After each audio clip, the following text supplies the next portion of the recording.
Okay, so I am at home in my kitchen here, and as I was thinking this afternoon what to fix for dinner tonight, I realized that I think I can make a really delicious, pretty simple and easy summertime meal, like 100% from ingredients made at the orchard.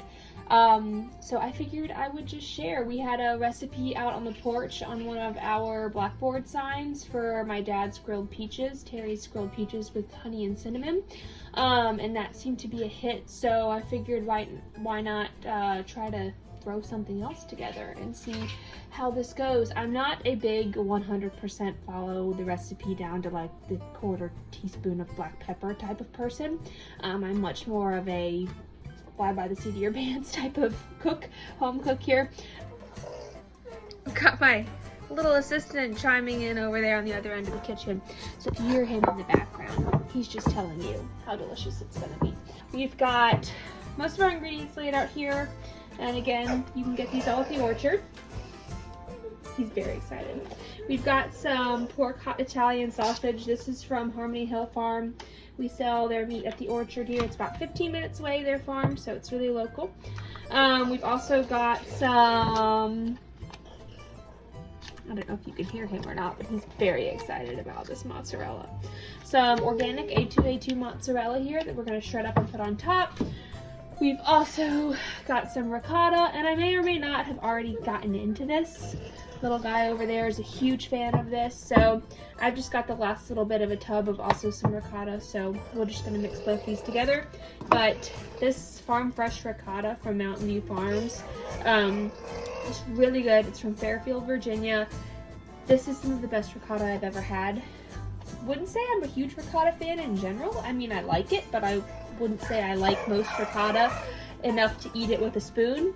This, however, I think I could just dip crackers in this, eat this with a spoon, spread it on some toast, put a fried egg on top. It is so good. So we're gonna mix that in.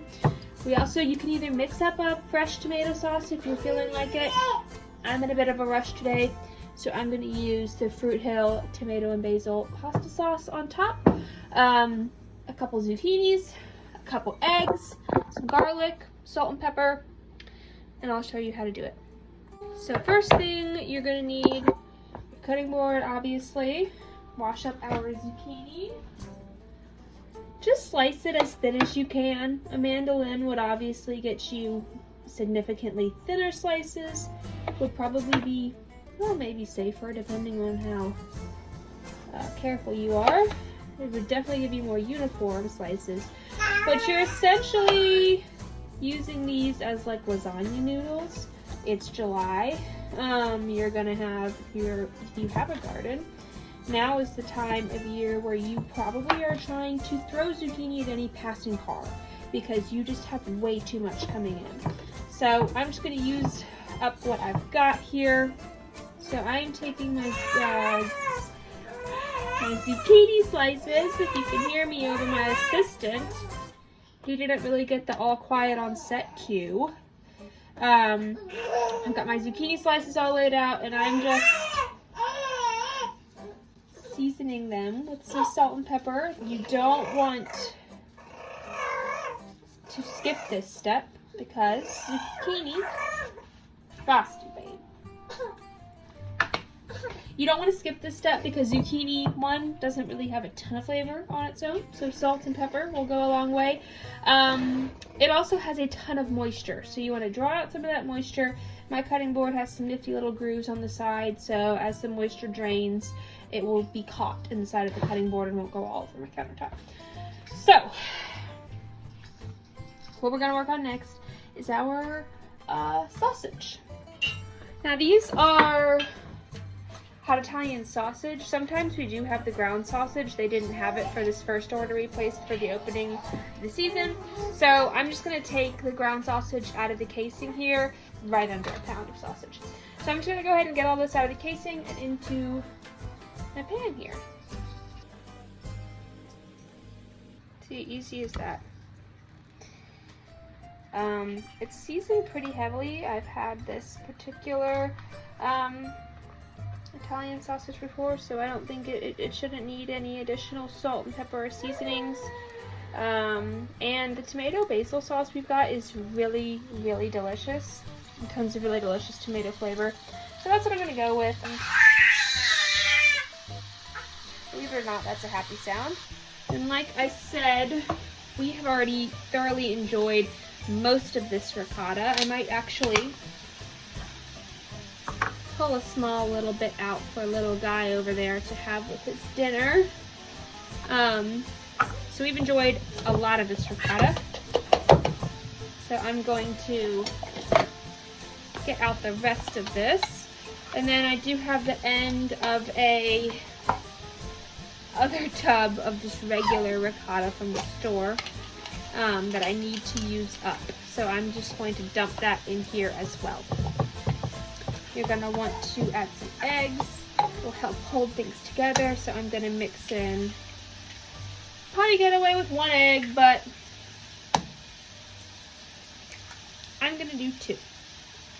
So we're looking like that. And now I'm gonna grate up our mozzarella. Here, we'll want some. I like some mixed in with the filling and some on top. I'm of the opinion that more cheese is always better. I've never been in a situation where I thought, this situation needs less cheese. But that's just me. So I'm going to grate some of this into the filling. You can see our zucchini back there sweating away, getting out a lot of its moisture. I'm just going to do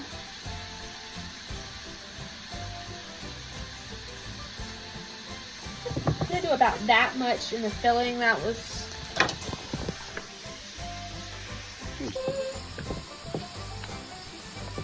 if you've got parm, you can throw it in. It's also good on top. So I'm going to put probably 1/4 cup of Parmesan in here. I'm going to go ahead and grate up a good bit more mozzarella to have on top.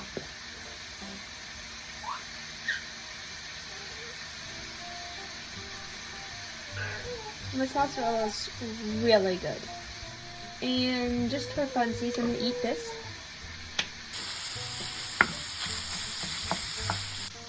Now, you can completely, if you're vegetarian, you can completely omit the sausage and just do sauce, or add in more veggies.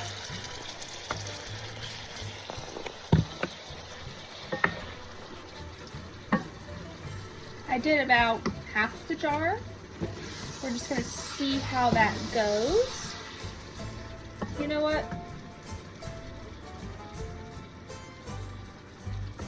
I'm just going to go ahead and do the whole jar. So I am taking my, what is this? 2.5 quart dish.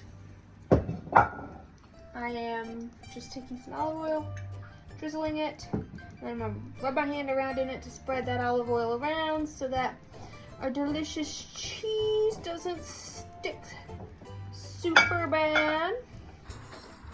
So I've got a greased 2.5 quart dish here. I'm going to start by taking some sauce. I'm just putting a little bit in the bottom of my dish.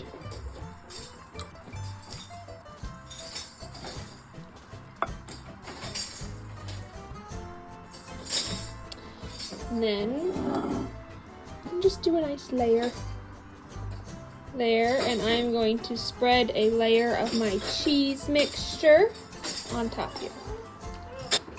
Just another light layer of sauce. And then repeat.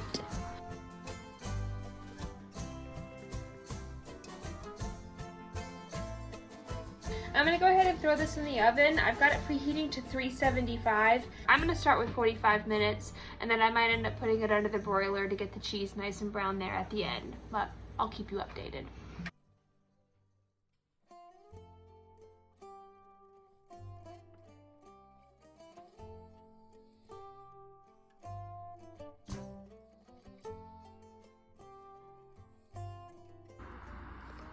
So this probably went for about an hour, maybe an hour and 10 minutes. I had it covered for the first 45 minutes and then uncovered it. I'm going to do my best to let this sit for about 25 minutes to cool down and really let that cheese mixture set so it's not super runny.